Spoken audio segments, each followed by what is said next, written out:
Sabe o que eu estou querendo dizer com isso? Que nós só vamos transformar comunidades através do Evangelho quando pensarmos menos a respeito do que achamos que somos e pensarmos mais a respeito do que os outros realmente são. Eu vou ser mais franco, eu vou ser mais claro, eu vou ser mais sucinto quando nós destruirmos o paradigma do clero dentro da igreja. Valeu. Que paradigma é esse? Que doença foi essa? Que doença foi essa que pegou o corpo de Cristo e dividiu em duas partes? Os que sabem e os que não sabem. Os professores e os alunos. Os mestres e os discipulados. Os pastores e as ovelhas.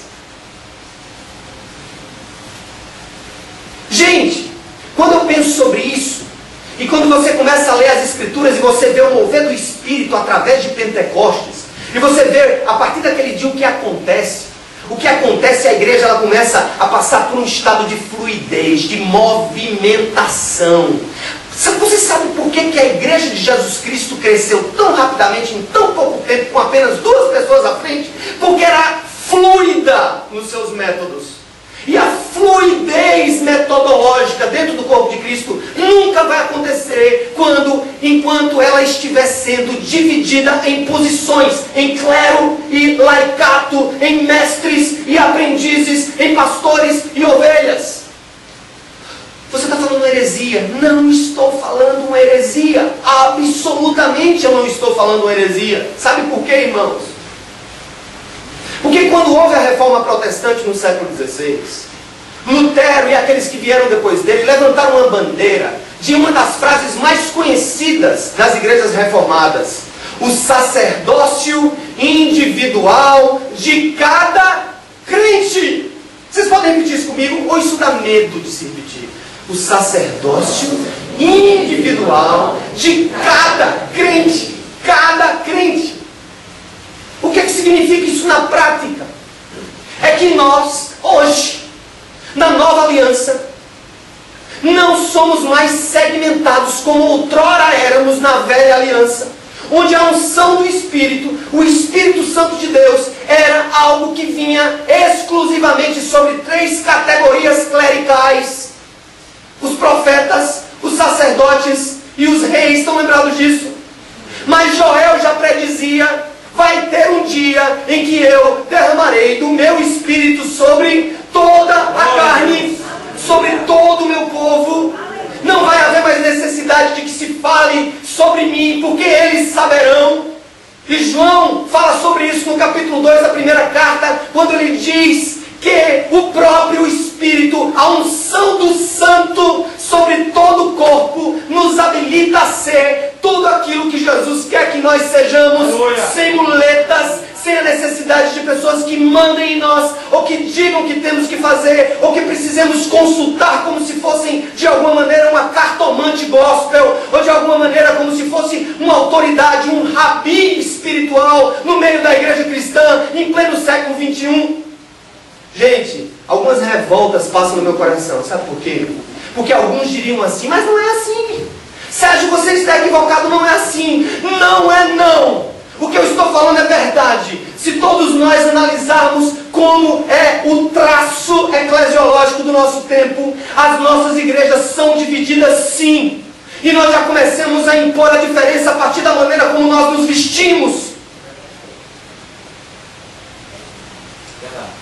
Não tenho nenhum problema de usar paletó. Aliás, eu uso como procurador o dia todo.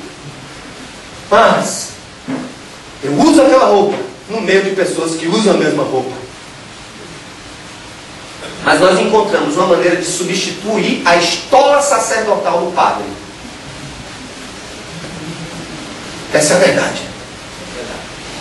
E eu digo porque eu vivi assim. Um dos meus maiores prazeres, e eu vou até usar um termo, não se escandalize, um verdadeiro orgasmo espiritual que eu senti foi quando, seminarista, eu subi no púlpito da primeira igreja pela primeira vez na minha vida com paletó e fiquei do lado do meu querido pastor Estevão Fernando Oliveira.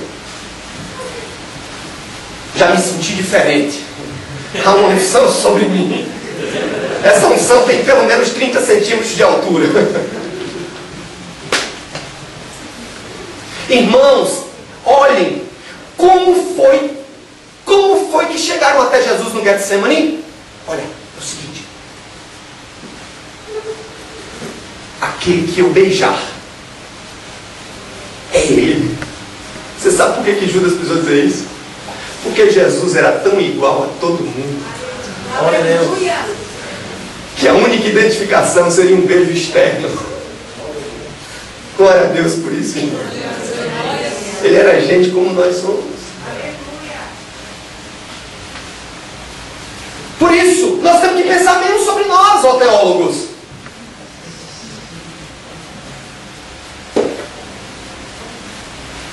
E pensar mais a respeito dos outros, do que os outros são, a importância do que os outros têm. Naquela hora que Jesus se ajoelha e começa a lavar os pés dos apóstolos, sabe o que é que estava na mente dele? Esses aqui, politicamente, economicamente, socialmente desprezados ou desprezíveis, esse corpo será o corpo daqueles que vão começar a mudar o mundo a partir do poder que eu vou dar a eles. Gente, tem alguns autores que mexeram muito, têm mexido muito com a minha cabeça. Agora no meu projeto de doutoramento eu vou falar sobre isso.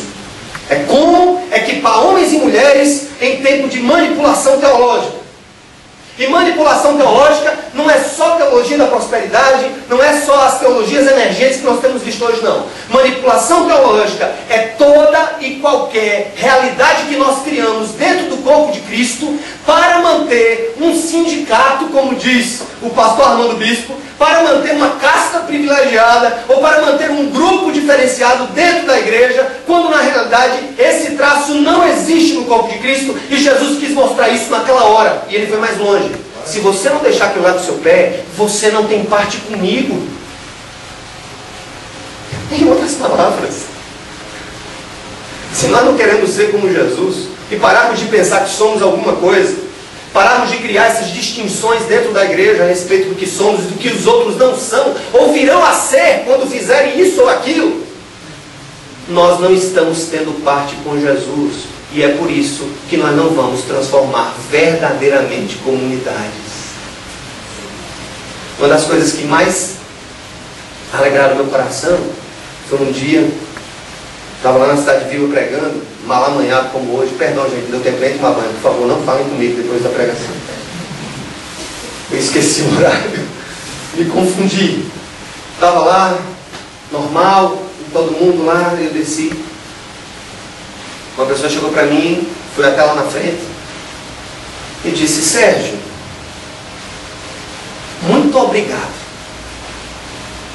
Mas por quê? Pela mensagem também, mas por me sentir igual a você.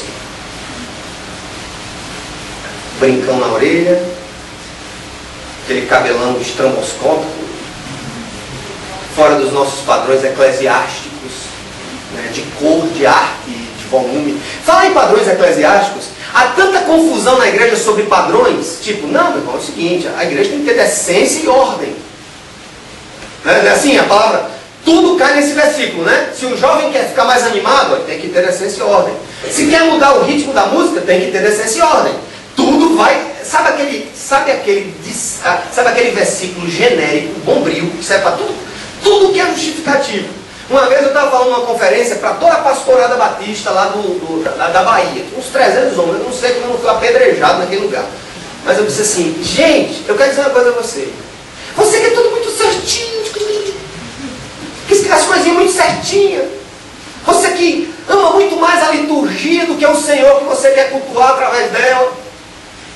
Você que ama muito mais, sabe, as estruturazinhas, o piano que não pode sair da esquerda, o vaso de flores que não pode sair da direita, a cadeirinha que fica ali, coisa e tal. Você que não suporta ver alguém cantando diferente de você, louvando diferente de você, gostando de um ritmo diferente do que você gosta. Eu quero dizer uma coisa a vocês. Se Jesus Cristo entrasse nessa sala onde eu estou, com os apóstolos agora, cantando e vestindo da maneira como eles se vestiam, não ficava um aqui, porque saía todo mundo escandalizado. Para adquirir este DVD, acesse www.gospelnews.tv, a TV que leva a verdadeira palavra de Deus até você.